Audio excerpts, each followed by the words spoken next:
Hi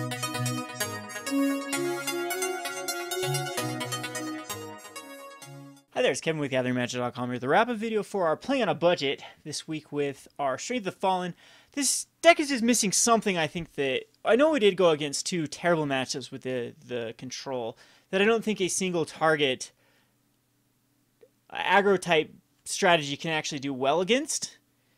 So the other two matchups were we did win the white-red, and the heroic I think was just chalked down to pretty bad draws on our part. The mulligans hurt.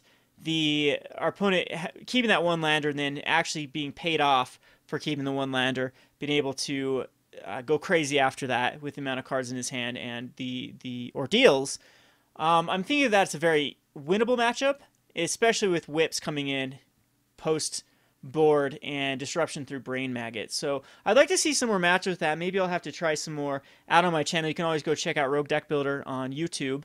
And a lot of times I take the Playing on Budgets and make them non-budget versions on the Rogue Deck Builder channel and see how well they can perform. But I'm still happy with this deck. It's a nice little introduction deck.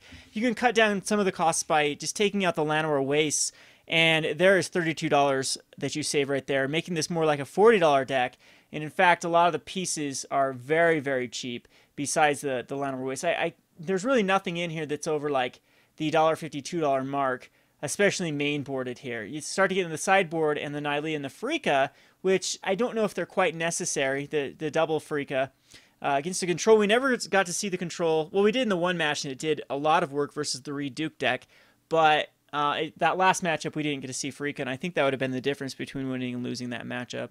So all in all, I'm happy with the deck. I think it underperformed what it's capable of at the 1-3 finish, but it is what it is. It's sometimes with only 4 matches, you don't have a big enough of games of, I guess I'm trying to think of the word here, a big enough pool of data to see if the deck is good or not. I mean, we did see the duplicate matchup, and then it did well against the one deck, and then the poor draw on the other one. So anywho, we will try to see if this works out.